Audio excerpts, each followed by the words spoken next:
While folks are joining the room, we'll play a little bit of elevator music for you. We wish. Okay. You want to sing a song, Dee? I might. Don't tempt me. Glad to see folks joining though.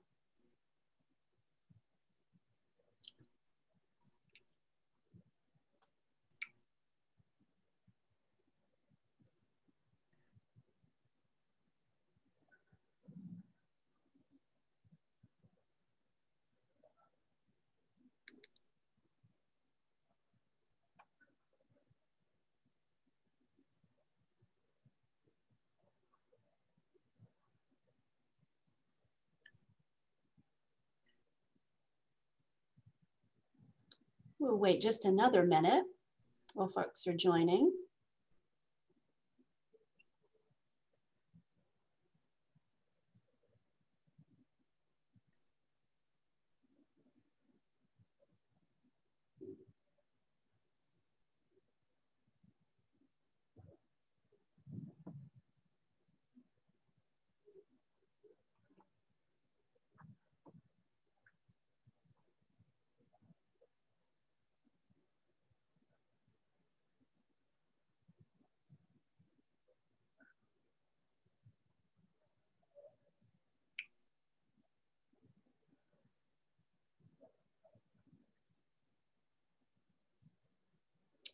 Great, I'm gonna go ahead and get started. So good evening, greetings to all of you here in the Eastern time zone.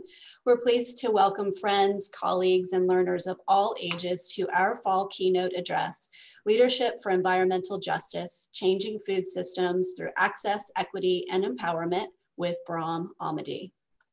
Brahm is a food justice advocate and social entrepreneur in West Oakland, California. In 2002, he co-founded the People's Grocery, a nonprofit organization that attracted national attention for the team's work to transform the city's food systems. As executive director, Brahm led People's Grocery in developing a suite of projects in urban agriculture, nutrition education, and youth development, including the nation's first mobile food market. In 2012, Brahm founded People's Community Market to further develop the vision of a community-first food retail store that provides the programs, tools, and resources needed for residents to access healthy food options. Brahm was able to raise nearly $2.5 million through a grassroots community investment campaign, and the renamed Community Food Market finally opened its doors last year. It became the first full-service grocery store in West Oakland in over 40 years. We're pleased to co-sponsor this event tonight with the Program for Leadership and Character at Wake Forest. The program aims to inspire, educate, and empower leaders of character at Wake Forest and beyond. Brahm models character-centered leadership by building trust and equity within the organizations he leads. He shows us what the virtue of justice looks like in practice. So without further ado, please send a silent virtual welcome to Brahm Ahmadi. Thank you, Dee Dee. Appreciate that introduction. Good evening, everyone. I am here on the West Coast, so I'm 4:30. Not quite yet evening for me, but I appreciate all of you being 7:30 in your time joining us. My hope is that this next hour is both very interactive, dynamic, and productive for all of you who are giving your time to this. The format that we've kind of laid out here is I'm going to rather, speak for about 30 minutes, share my story, my background, my work, some of my ideas or beliefs perhaps, and then we're going to open it up for Q&A and comments, and that will be managed by the team at Wake Firm. So please feel free at any point to put in your questions or comments you have in the chat, and those are being monitored as we go along the process. Just a little about my background, and I guess first of all, two other upfront apologies. Number one, I am in a grocery store and we have a PA system. So every now and then you might hear a sound blast from above. that's our PA calling probably for, you know, a manager or a cashier or something. And then secondly, I do have some notes I'll be looking at and reading from time to time. So if I'm not making direct eye contact and I look like I'm reading, it's because I am. So just want to apologize. I'm not typically, you know, one to not engage directly. So just want to caveat that. So, you know, my journey is largely one from a community organizer to a social entrepreneur. And that journey really has been largely in the frame of working for communities of color, or in communities of color and with communities of color, and specifically around addressing community food access, building community food systems, and addressing the economic and health disparities that derive from those problems. I started in my sort of early 20s here in the San Francisco Bay Area as an environmental justice organizer.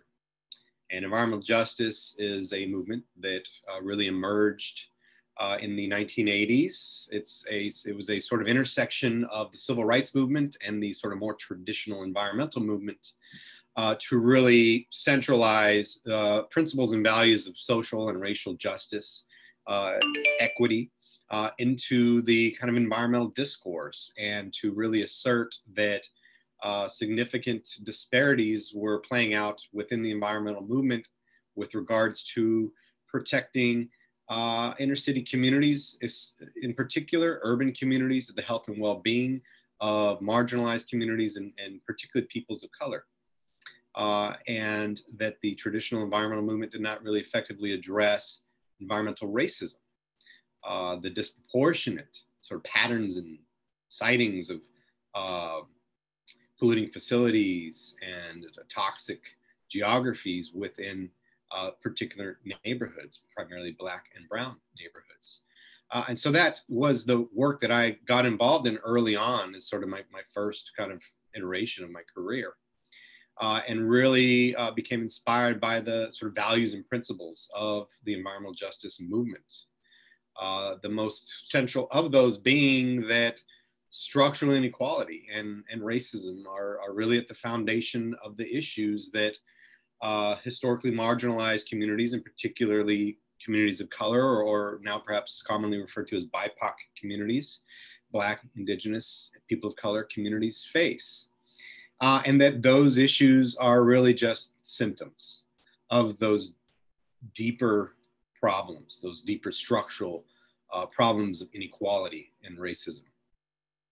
And so the work of environmental justice used that lens to develop its movements and its campaigns and its strategies. And it always strove to, while on the one hand trying to address an immediate problem, let's say a brownfield contaminated site or a toxic facility.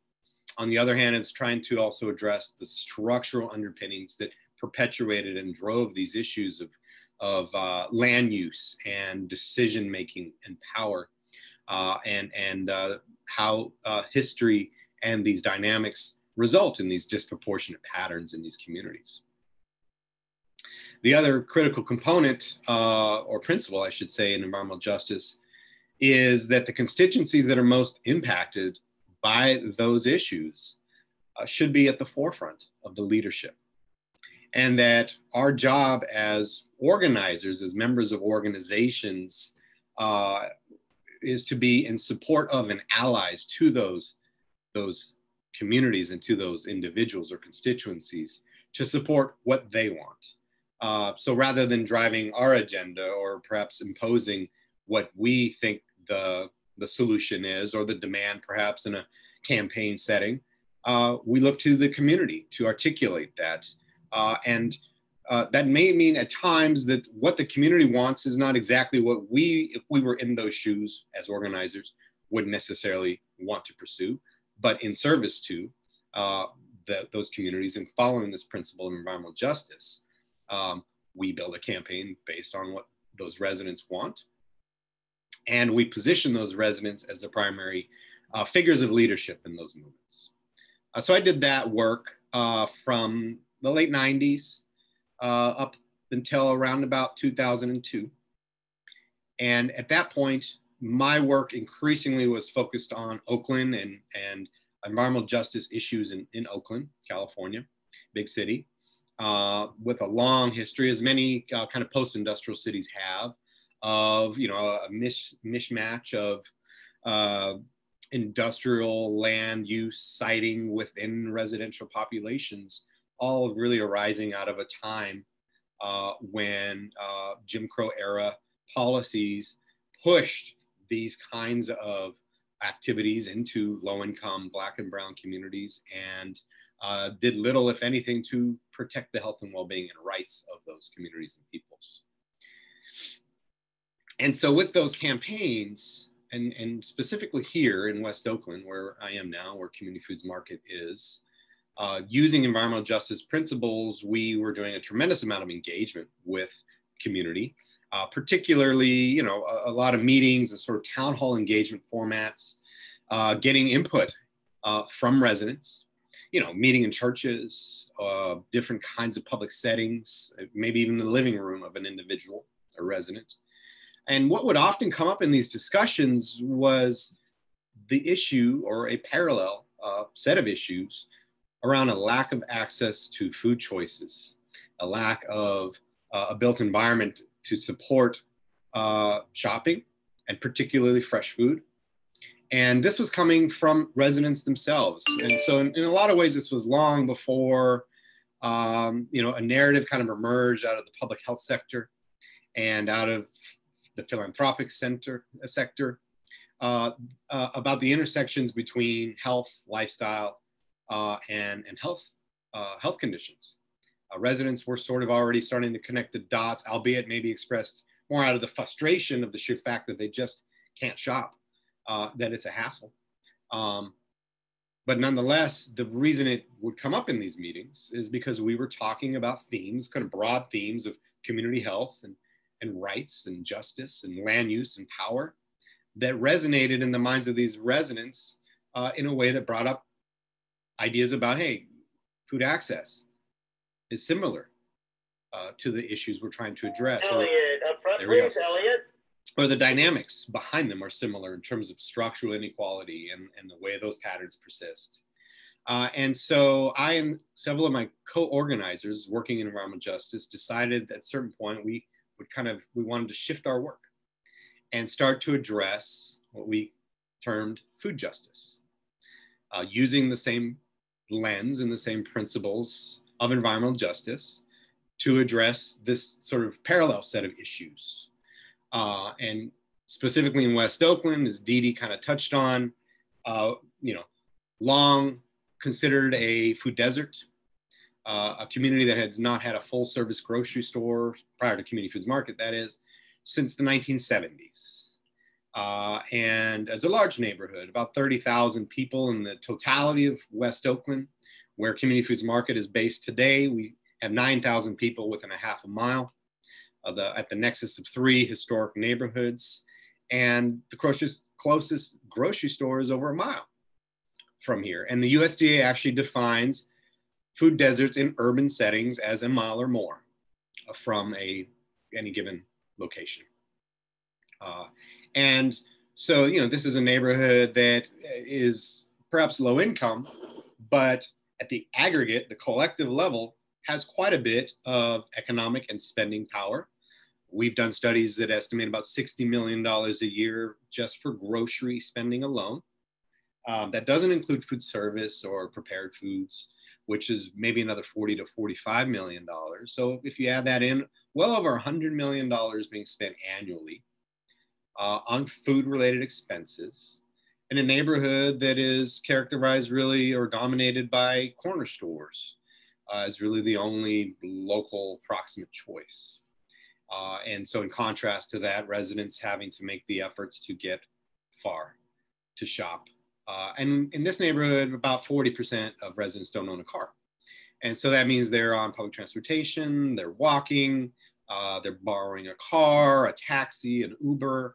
And there are studies that actually have shown that up to 1/3 of the food budget for low-income families is spent on the cost of transportation to get to the food shopping destination and back.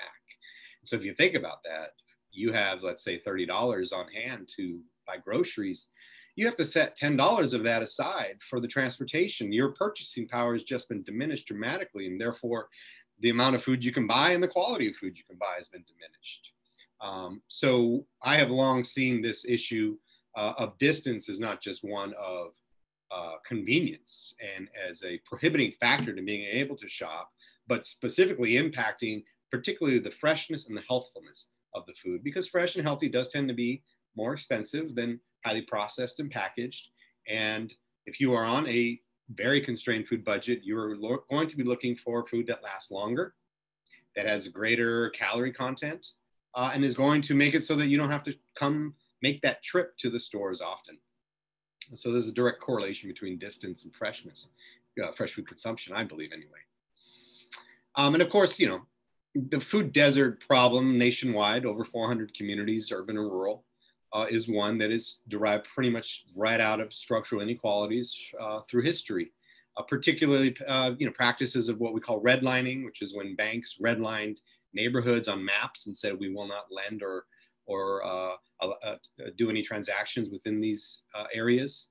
Patterns of divestment, particularly post-World War II, when more affluent, particularly white families or middle-class white families began to leave these urban areas to pursue the sort of suburban American dream, the single family home, the car, the garage, all of that in these new emerging suburbs.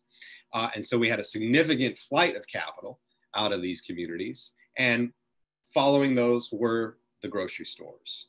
At that time, very critical shift in the grocery industry, moving from the smaller independent formats to the larger big box footprint stores, so the early versions of supermarkets, and suburbs catered to that, both in terms of the availability of cheap land that could be developed for these big box retail concepts, but also the car-oriented pattern of shopping, which dramatically changes or improves rather the viability of these larger formats, because now families can shop less often, by car, buy more, and that larger spend supports the bigger store model. Whereas the smaller stores, ours is relatively small, 14,000 square feet, is based on a shorter pattern of shopping, shorter term. People shop every 2 to 3 days, or at least twice a week, by foot or public transportation. And we can get into it perhaps in the second half hour. That doesn't support well the larger footprint operating models. So supermarkets arose and they moved to the suburbs. And so all of these dynamics of segregation, of racist policies and practices in both land use and lending, and then of course, industry-driven factors is what really precipitated food deserts and carried through all the way to the present time. So my work moving into food justice really emerged by co-founding an organization called People's Grocery, as Dee Dee mentioned. We founded that in 2002. And our goal was to begin to address these issues. Now, granted, we addressed the issues more so than perhaps the structural underpinnings of the issues. And we'll get to that when we shifted over to Community Foods Market. One of our main goals there was not just to address food access generally, but really specifically to address what we call nutritional security. And you may be familiar with the term food security, but we wanted to differentiate our goal, which was really about the nutrition. Because what we saw is that the majority of residents did have access to some kind of food. It was just typically highly processed and high in calories. Not necessarily very nutritious. And so you see a kind of ironic pattern in neighborhoods like this, where you have on the one hand, high rates of obesity and overweight as a result of partly at least food choices or food access and the choices that derive from that. And on the other hand, nutritional deficiencies, people who are anemic, for example, or suffering from other kind of nutritional related risks or conditions. And so we saw it not so much as just pure access to food, but specifically access to nutrition. And this kind of ties in also with differentiating our work in the context of broader umbrella of food security, from addressing hunger to addressing nutritional access. And what we were surprised to find, we looked at some research by the World Health Organization, is that globally, about 30% of food insecure populations are considered to be food insecure with hunger, but 70% of food insecure populations are considered to be food insecure without hunger, meaning that they are not at risk of hunger or starving. They have access to some kind of food, but again, that food is not necessarily sufficient to really provide the nutrition and the well-being. And that's a risk for very large populations globally as well as nationally.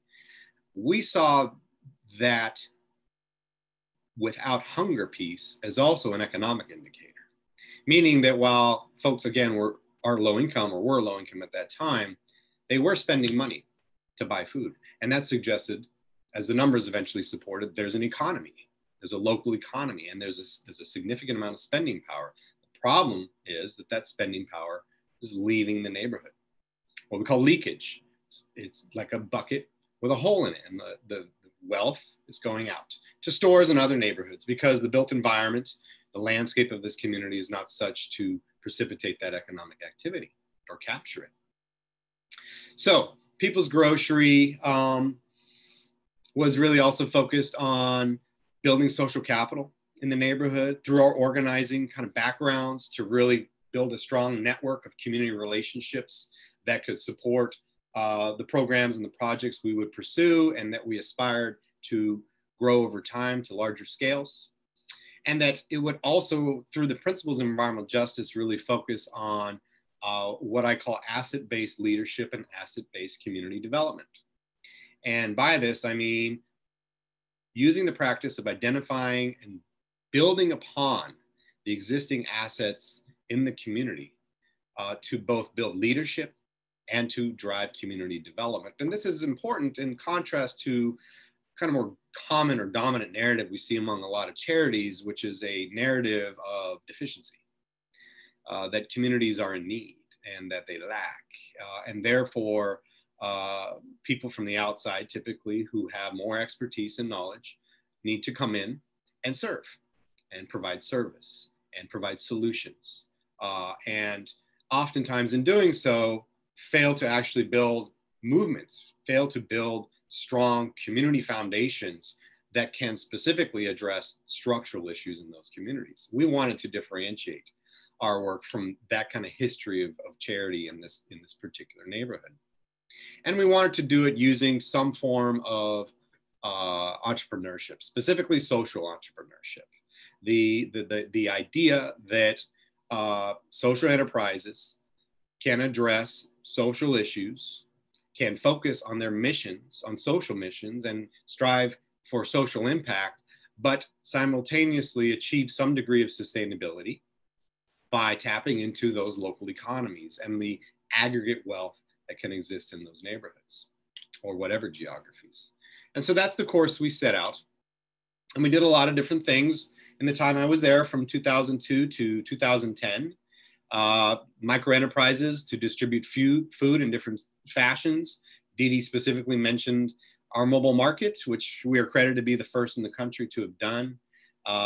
We launched that in 2003. We took an old postal delivery truck, turned it into a grocery store on wheels, drove around the neighborhood 4 days a week on a route and a schedule, selling a modest but respectable amount of mostly fresh food in the community. And more importantly, using the mobile market, as well as all of our other programs, as platforms for outreach and engagement to really build that social capital in the neighborhood.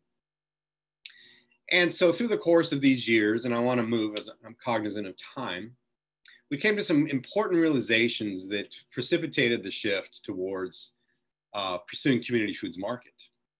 The most significant one was that People's Groceries work, and really the collective work of a number of community-based organizations who emerged and were addressing food justice, was not really making meaningful or large-scale impact. Andy, can I see up front, Andy? On the problem, at the scale at which the problem existed. So one metric would be to go back to that spending power. If the community's spending, let's say $100 million annually on different food categories, how are we doing objectively in terms of our micro enterprises just on a revenue generation metric against that? And it turned out we were serving less than 1% of that annual demand or expenditure. And probably more importantly, we were not addressing the structural issues. We were developing programs that were addressing access, but really only at the surface, just getting some food to some people. And even if we scaled getting food to a lot of people, we're not necessarily building a stronger foundation under which we could actually begin to build food systems. And I think that was the other critical realization, for me anyway, was that food systems are really an amalgamation of infrastructure and of assets. That's really what food systems are, right? They're warehouses and they're trucks and they're facilities and they're stores. They're mostly physical components and are leveraged to drive industry activity. And so unless we were going to build infrastructure, the idea of building food systems was probably never really going to be realized. You know, we created a lot of community gardens and school gardens and things like that. But ultimately, none of that is even beginning to chip away at the larger kind of dominant food systems that are operating or really building any meaningful infrastructure in our own communities that can begin to drive community development and economic development. So we began to shift the work, and from that came the idea of creating a full service grocery store. That was what the community was asking for. So throughout these years, I was working there and developing all of these sort of grassroots programs and projects in the neighborhood.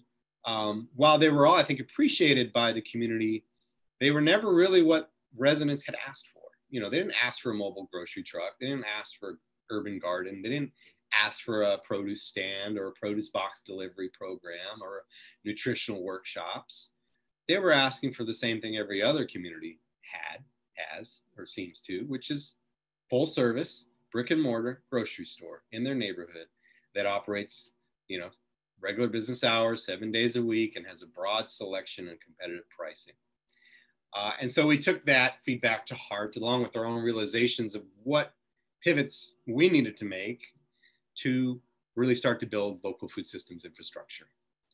And it seemed to us that building a grocery store and beginning to capture some of that extraordinary local economic wealth was a way to start to build a platform for food systems development. And so just to kind of fast forward to where we are today, Community Foods Market opened June 1st, 2019. It's a 14,000 square foot full service food market.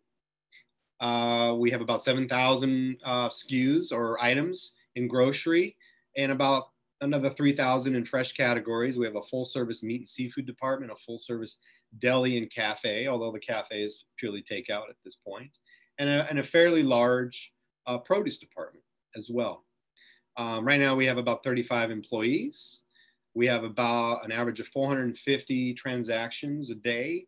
And we estimate that we're serving at this moment about 8,000 unique customers a month. So certainly significantly scaled from the nonprofit kind of projects that we were doing 10 years ago. We have lots of partners, we have lots of programs, although I suppose less so with the pandemic. A lot of it has moved online or been on hold, but a very important part of our concept is not just for the store to be a node in building infrastructure for a local food system, but really to also be an anchor and a resource to the community around health and well-being and social engagement. And I see those as interconnected. Social engagement tends to support health outcomes because in a practical way, for example, if one is striving to change their diet or lose weight or cut down their sugar consumption, it's a lot easier to do that when you have some support from others, whether it's a support group or just friends, and preferably people who are on a similar path, who have similar aspirations. And so what I've realized some time ago is building community is not separate from addressing health conditions and improving health outcomes. It is in fact a supportive component to doing that, or a reinforcing component to doing that. And then we are gradually, we're still new, year and a half in about, beginning to build new innovations towards local food systems. So taking this kind of first layer of a store and now kind of building into our supply chain and beginning to really innovate in that supply chain to build more local sourcing, both at the regional level and here at the local urban level with different urban agricultural partners. We're moving into developing some new programs specifically to support BIPOC entrepreneurs, minority entrepreneurs, immigrant entrepreneurs, specific programs that are working with residents who make products, albeit many times not necessarily compliant to commercial standards, regulatory standards, and helping them sort of go legit, if you will, get the resources they need, the business planning and technical assistance and resources. Some of them are using our kitchen.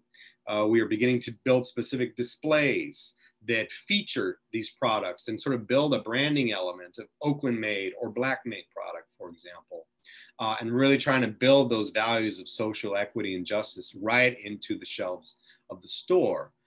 That's a long-term journey for us. I see that evolution playing out over the next 5 to 10 years, but this idea of the platform has been built, and now it's really a journey of using it to build that local food system. The last thing I'll say, and I'm aware that we're at about a half hour now, is because I jumped over this, the journey to creating Community Foods Market. You know, from idea to opening in June of 2019, in and of itself was a massive journey, a major organizing endeavor, and in many ways a real case study of the barriers in developing not just grocery stores, but I would say almost any kind of community-based infrastructure in a historically marginalized neighborhood. And so through that experience, what I saw and encountered firsthand is that the challenges that emerged or the dynamics that emerged in the 1940s and 50s, stemming out of redlining and divestment and flight of capital and the departure of grocery infrastructure in these neighborhoods, really precipitates, or continues rather, in the current time. And those same structural barriers are there. And so for us, every step of the way, raising capital, trying to secure real estate, trying to navigate through permits and entitlements and government approvals, all of these barriers, first of all, stemmed from, it was clear, the same kind of structural dynamics, and were in a lot of ways set up historically to prevent communities, I believe, from being able to drive their own solutions and do community development themselves. I was fortunate enough to build recruit a lot of partners, a lot of community development organizations, mission-aligned organizations, philanthropic partners, lending partners, and whatnot, in the context of being a social enterprise with a kind of really articulated focus on our mission and our kind of impact objectives. And over time, from 2010, when I left the nonprofit, to 2019, when we opened the store, to be able to break through each one of these barriers. But it was clear to me, and it is still today, that had I not had those partners, had I not had certain access in ways that I either do as an individual, I have an MBA, for example, and I have certain connections, it's very clear to me that, and not just as an individual, but as a group, I was fortunate to have great board members come on from the industry or from community development or philanthropy to bring some clout and connection and influence. If we didn't have those things, this project never would have gotten done. And I think that speaks to the reality of dozens, if not hundreds, of endeavors, some current, some failed, some emerging, some in the past, that never got this far, and points to a very difficult reality that structural challenges persist, and that there's far from a template for solving them. You know, I was able to spend 9 years working on this, partly because I received a fellowship through the Kellogg Foundation, paid my salary for 2 years allowing me to focus on this exclusively. Without that, I had young children at the time. I would have had to have gone and get work. And I likely would not have had enough time, if any time, to work on this project. And so I think about others in similar neighborhoods, perhaps not with the same opportunities that I've had to work on this and develop this and bring this into reality, who weren't able to get this far, or were not able to raise the capital. Extraordinary complex processes, creative partnerships, and a lot of smart people to try to get it done, or the complexities of real estate, certainly here in the Bay Area, one of the most expensive real estate markets in the country, and what it took, the partners, the multiple levels of partnership to pull off a fairly complex deal that perhaps I'll describe in the second part of this, or the permitting and the enormous barriers that we face getting through government approvals and all the hoops that we had to jump and the extra cost that was incurred as a result of that. I think all is very instructive when we think about a sort of national scope of food justice movements and building resilient solutions, whether it's about bringing independent grocery stores or other kind of infrastructure, food systems infrastructure. How do we do that collectively? And so certainly my hope is, while it was never explicit in our early years, but aspirational now, is that we can share some of what we've been through, both the good and the bad, and some of the solutions that work for us, some of the things that didn't work for us, with others as they sort of begin or are on that journey to solve their own needs in their own communities, and perhaps do so in a way that is also focused on understanding structural issues are not only what precipitated these problems, but really is what continues to drive them and presents very significant barriers in many cases, such as ours, to getting them done. The last thing I want to talk about in connection to this term of social enterprise and mission-aligned capital that I think is equally important to sustainability, once you get past the barriers and get the thing open, whatever it is, be a store or otherwise, is patient capital, the actual financing. And this is important, certainly is in our case. Grocery stores, if you're aware of them, are not highly profitable endeavors. And that's really anywhere, not just in lower income neighborhoods or markets. They're very low margin, 2-3%, best case 5% net profit. That is to say 3 to 5 cents to the dollar net profit, top performing in the industry. And so that's the standard kind of industry metric. If you are mission driven, if you're a social enterprise, by definition, you are investing more into your mission. You have certain unique costs that other grocery operators are not going to incur. Now, I would also argue that those, whatever those investments are, also precipitate business upside and strength and competitive advantage. But they have costs to them. And so what that really means is that the capital has to be aligned, not just in terms of, a sustainable interest rate and a sustainable term, but the people behind that capital are aligned with the mission and are flexible and willing to partner to problem solve. So for example, we had a bit of a problem when we opened on June 1st last year, which is that our working capital that we budgeted was 50% less than what we budgeted. And that's because we hit some major issues with our construction.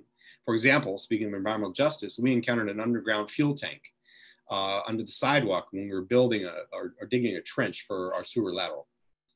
We had a number of other substantial issues that resulted in 6-figure costs that were beyond the contingency budgets and left us with much less capital. When we opened, we decided to open anyway. The time was right to do it. The community wanted it. Fortunately, our capital partners, because they were mission aligned and were patient and understood that this is really about a long-term strategy, were able to adjust the terms, the agreements, and the ways that they were working with us to help us get on track. Because certainly there's no interest, not in their interest any more than anyone else, to see us not be sustainable. And so patient capital has been also very critical, not just patient, but mission aligned. And I would argue it's because of the mission alignment that that capital is patient, has been a really important part of it for us. There have been a few opportunities for other financings that had more perhaps traditional terms. I think had we taken those, and I'm glad we didn't, I think we'd be under a lot more pressure to perform in ways that probably would undermine or at least limit our ability to invest as deeply and focus as strongly on our mission, to precipitate that growth and to accelerate towards payment. And so that has been a key part for us as well. And I think is similarly a challenge for a lot of the other projects and social entrepreneurs I know around the country who are trying to raise capital, but not just trying to raise it, but raise it from the right sources. And unfortunately, there are either not enough of those sources, or there is a disconnect between those sources of capital and our communities and our entrepreneurs. And so we've had the opportunity to build some bridges, and I'm hopeful that we can share those bridges and connect those sources with others throughout the country. I was, talking to folks last week in New York, week before that in Detroit.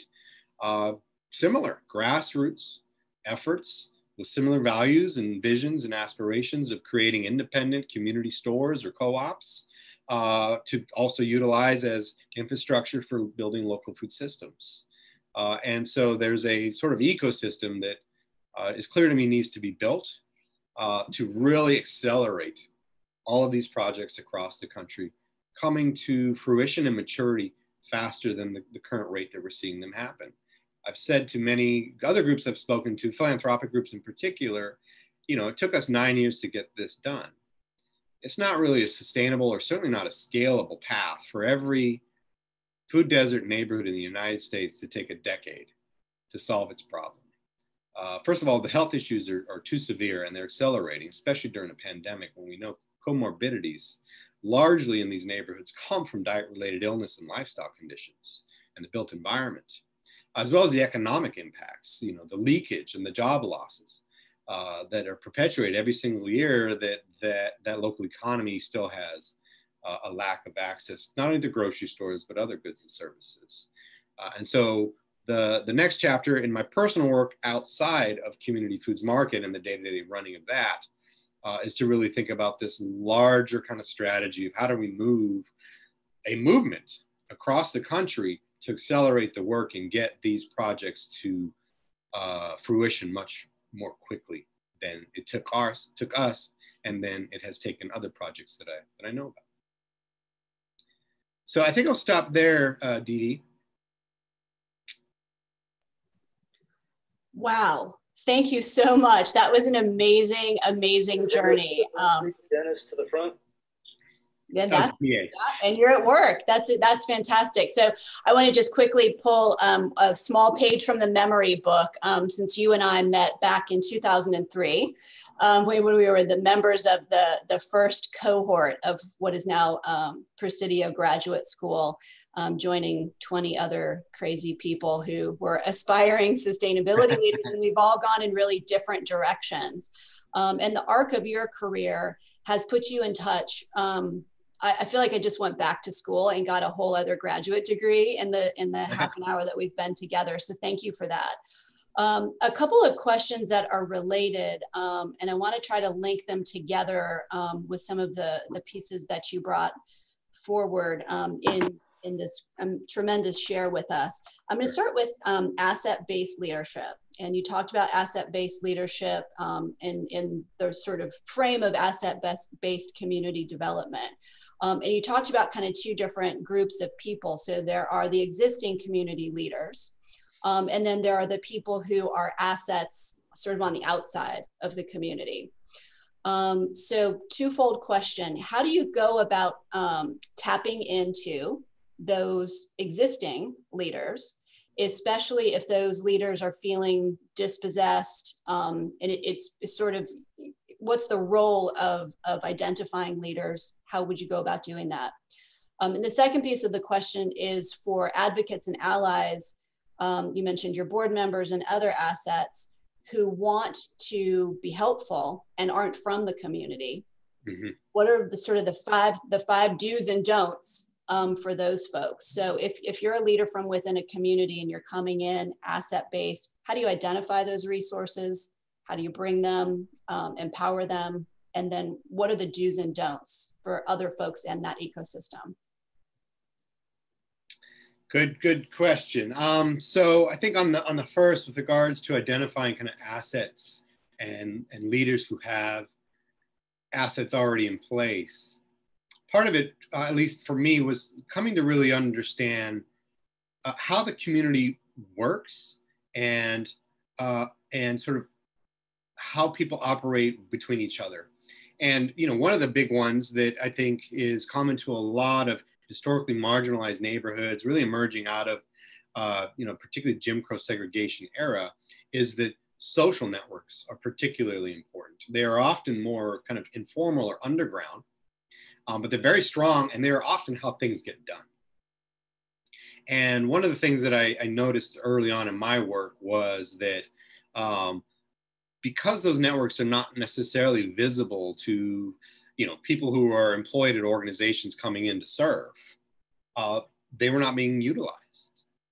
And as I began to really understand this component, that one of the ways we can get work done in these communities is to tap into and access these networks, is to find people who are very actively a part of them. And they're often not people who have a sort of mainstream resume, for example, right? Probably not somebody you would hire for most jobs, certainly like a management level or supervisor job. I'll give an example, a real-time example here at the store. We have a woman here named Sharon. She lives like 3 blocks away from the store. She's worked here from the very beginning. She works in our food service department, which is our deli and our cafe. And didn't know it when we hired her. We hired her because of her work at different restaurants and cafes and whatnot. But it emerged over a course of a few months that she was a real kind of auntie and go-to person in the community. Had no formal titles, was not on any boards, had never really had any accolades around anything like that, but was a major mover in the neighborhood and knew everybody and connected everybody. Didn't do it for pay, didn't do it as a profession. You wouldn't find it on LinkedIn, right? But that's really her strength. That is her asset. And so once we started to see that, we really shifted. She still works in food service, but she is now one of our lead outreach people. And so in addition to sort of some traditional forms of marketing, we use kind of, using my organizing background, sort of street level, just kind of guerrilla style marketing in the neighborhood. And Sharon is one of our key leaders. She goes out as part of her paid hours, several days a week, walks the streets, interacts with folks, goes to social places, be it churches or parks or wherever, and talks us up and presents what's happening, what's the thing this week or the event coming next week, and is able to get it into the networks that I and really most other people here don't have access to. So first of all, it's about identifying the asset. What is it? How is it different than how I might traditionally think based on my, educational background? And then secondly, how to unleash it, how to really utilize it, right? So Sharon would, in many cases, not probably get hired for other skills. But if we're looking for the right skill, if we know what we're looking for and understand how that skill fits within the ecosystem, then she's perfect for that. On the second one, we had an interesting dynamic thinking around how do we rally outside support within the context of sensitive issues like gentrification and sort of power, in a way that felt consistent with our desire to focus on building strength or empowering the community. And one of those was around raising money. Early on, we did some fundraising, kind of crowdfunding, grassroots fundraising. And before we launched that, we were looking at different options, and we were looking at co-op as one, and actually decided to not pursue becoming a consumer cooperative, member cooperative, because we were concerned about two aspects of this. One is we would either keep the membership constrained to the immediate neighborhood out of concern that it stays kind of locally controlled. But that was either going to mean we weren't going to get enough people or enough capital, because we've limited the boundaries to the realities of a low-income neighborhood, with most people having a pretty limited ability to contribute. Alternatively, we could open that up to the region or even just Oakland-wide. But as a member co-op, where it's a one member, one vote model, now you have a whole lot of people maybe from more affluent parts of Oakland or Berkeley who have votes, and perhaps a significant, if not a majority of votes. And it throws the whole thing out of whack. And so we didn't do that. Instead, what we did, because we still wanted those folks to obviously contribute financially, but also be a part of this sense of a movement and supporting our mission, is we created what's called a direct public offering. It was the ability to sell stock to the public, but non-controlling stock.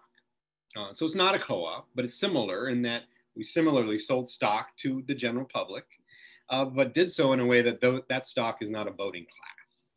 And so we have probably hundreds of outside shareholders who are very aligned in terms of progressive values and alignment with our mission, but are not in such a way able to throw the balance out of whack in terms of how we make decisions or where we're able to put our focus, or in the future, if we're wildly successful, how we can distribute wealth, because we would like to funnel that wealth back into the neighborhood. I love it. I'm going to do another pairing of questions, if that's okay, that are both kind of personally related. So these two personally related questions are: what types of emotional characteristics does a person need to have to do well in social entrepreneurship? So what do you draw on? And the second question is whether or not your own moral or religious values play into your work at all. Sure. I think on the personal characteristics, I think there are three that has worked well for me. The first one is just authenticity. And I think that's particularly important in a neighborhood that to some extent there can be distrust, right? I'm not from West Oakland. I've been here 20 years. But certainly in the early years, especially in my environmental justice organizing work, I was new and somewhat perceived as an outsider. Following principles of environmental justice helped a lot to kind of build that trust. Authenticity, I think, is key. You know, walking the talk, and it took me years to demonstrate that, obviously. But for example, in the early years with People's Grocery, some residents were saying, "Hey, what's this about? Is this a sort of Trojan horse? It's just coming in to beautify our neighborhood, to improve property values, so that then, newcomers can come buy homes in a beautified community, and we all get pushed out." And of course, that's not at all what my agenda was about. I didn't spend a lot of energy trying to argue with that, though. I knew that what I needed to do is just walk the talk and show. And so we did the work. And over time, the work was real. And by having real work in the neighborhood, day in, day out, focused, and showing what we're going for, people started to really trust that. I think another was empathy. This came up even in the workshop earlier today. A gentleman joined the workshop late and shared that the reason he was late is there'd just been a violent incident where a small child passed away. And, that's kind of the same dynamic that happens in this neighborhood a lot, People are very challenged, have a lot of social and family and career and income issues, and just can struggle in different ways. And there's a lot of trauma, both historical trauma as well as continuous current trauma. And so, while you have to be focused on the work, you can't be so focused on the work that you don't know how to be empathetic, pause, connect, allow whatever feelings there is, because a lot of what this work really is about, and the underpinnings is healing, right? We can talk about it in the sense of we're trying to address inequality and injustice and all of that, but we're also trying to heal from a complicated and painful history and current reality as well. And we can't do that if we're not empathetic. And so I think that any work is always improved when an individual has the ability to be empathetic, to connect empathetically with others. And then the last one is tenacity, or perhaps persistence. And I am singularly focused, but luckily in an authentic and empathetic way, which is these projects can take forever and be really tough. And, you know, when I talked about the different barriers we came up against in the course of the project development, each one of those was at different times almost insurmountable and seemed existential. At times it felt like we're not going to get past this one. We're not going to meet the goal, or we're not going to close the deal, whatever it is, or they're not going to approve the permits or whatever. And it just takes enormous tenacity and persistence to get these kinds of things done. I think that has to be kind of balanced with the reality. It also takes a certain degree of privilege. Right, again, I mentioned it earlier, having a fellowship, supporting my salary, having certain access to education and opportunities allowed me to stay the course for a really long time. I have a spouse who has a very well-paying job and for years subsidized my work. That's a privilege, without a doubt.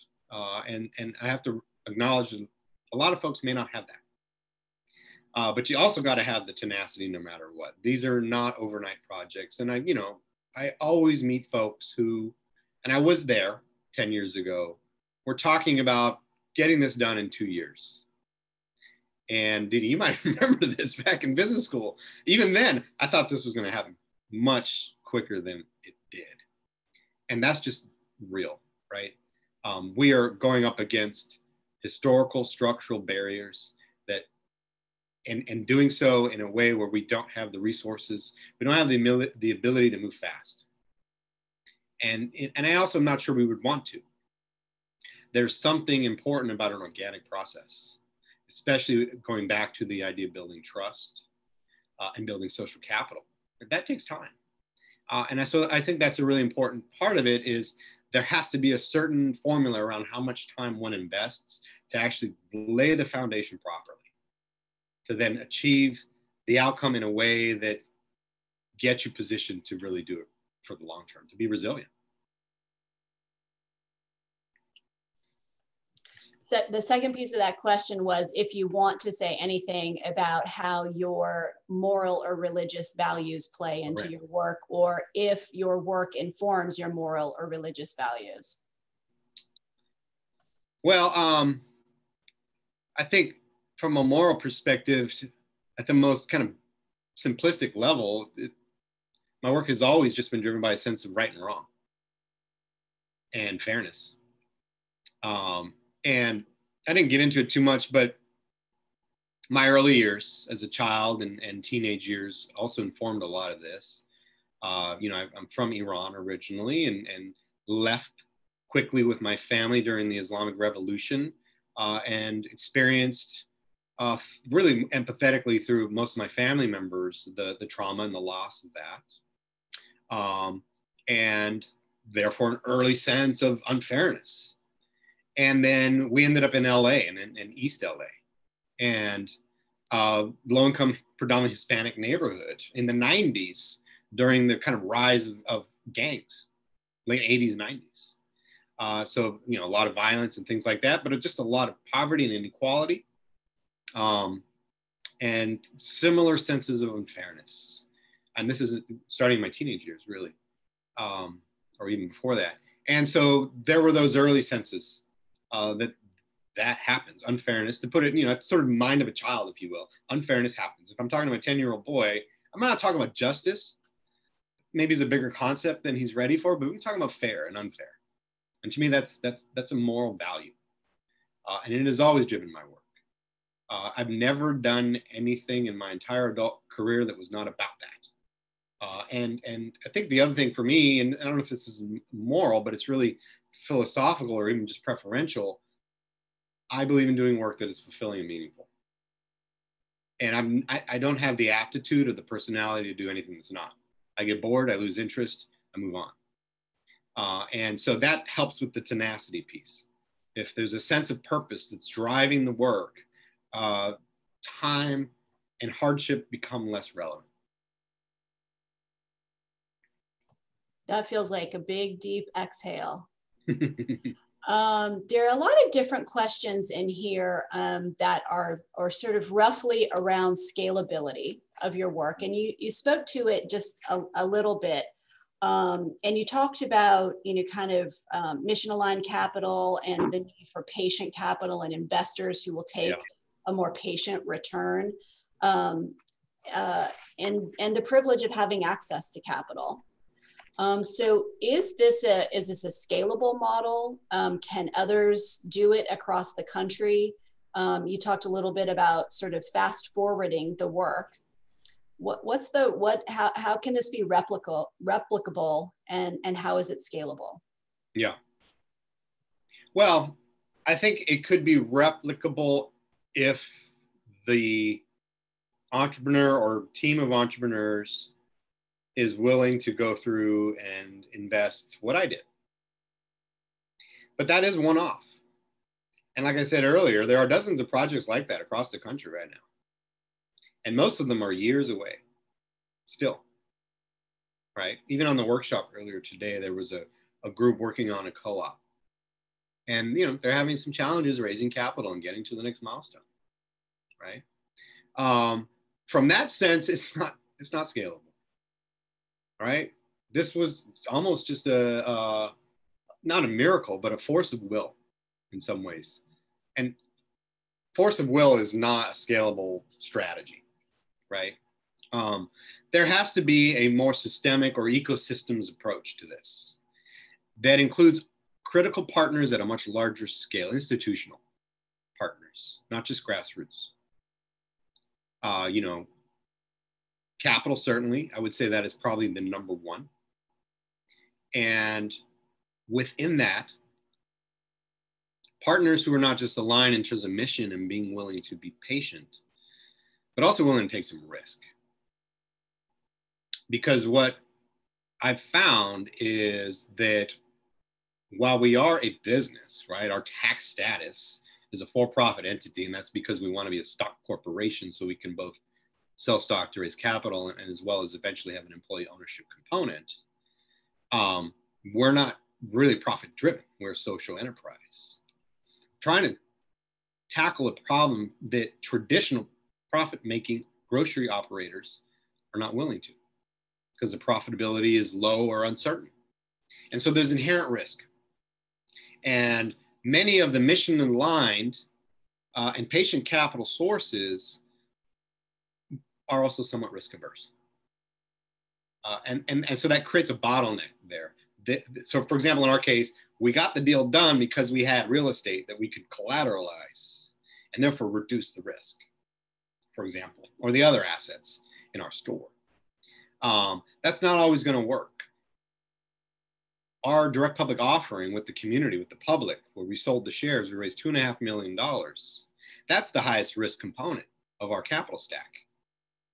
Ironically, the public are the ones who've taken the biggest risk or have the biggest risk in this, not the institutions, the very entities that have or would suffer the least, right, from a loss were this to fail because we were bold and tried something, are the most reticent to do it. And on the other end of it, the individuals who put in, let's say, $1,000, and that was a big chunk of money for them and a big deal and a risk for them to do it, they're facing tremendous risk. So there's something very skewed in that.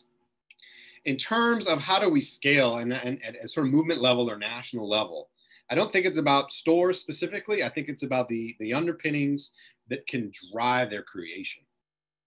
And that's not about the individual entrepreneur or even group within a community. It is about the larger network of partners and the expertise as well.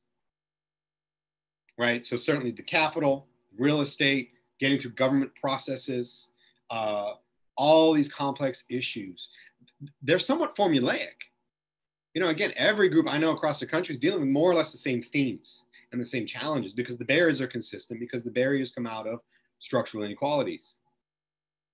There needs to be a collective strategy that can then be brought under in support of all these community efforts. Because right now, everybody's doing it on their own. You know, every group, entrepreneur, community-based organization is out trying to raise money by itself, is trying to figure out how to get a location by themselves, is trying to think about their business plan and their strategy by themselves. And it's not sensible, really. So I think whoever asked the question is really smart. Absolutely. This is not scalable. But I hope that actually it's instructive of that fact, that we can say what it took to get this done is absolutely ridiculous. And it's not really replicable and scalable. And so we have to get together at a national level with institutional partners and the community partners and develop that coherent strategy to move forward much more quickly than we are. That's an amazing note to wrap up on, Brahm. A call for systemic change, a call for all of us to see the collective. Is there any last thing that we didn't talk about that you think we should know as we part ways? Checking my notes. I think I hit all my themes, actually. Yeah, it's been so great to spend this time with you. Erin is posting something in the chat for Wake Forest students who want to continue the conversation. Julia McElhenney is leading a conversation tomorrow, virtual conversation for Wake Forest students on intersectional environmentalism. So much fodder for continued discussion. And I do want to say a couple of folks in the Q&A are also dialing in from California, from Presidio Graduate School's cohort 33. So shout out to all the Presidians out there. Get involved, go over and figure out how you can make yourself useful. Also just some really great compliments across the Q&A, some really great terminology we learned tonight: toxic geography, nutritional security, just some really great pieces that we're going to take away with us. So if we were together, you'd hear just a really loud cacophony of applause from here, from all of us. So really appreciate this time together and look forward to connecting with you again. Thanks, Brahm. Thank you too. Thank you, everyone. Take care.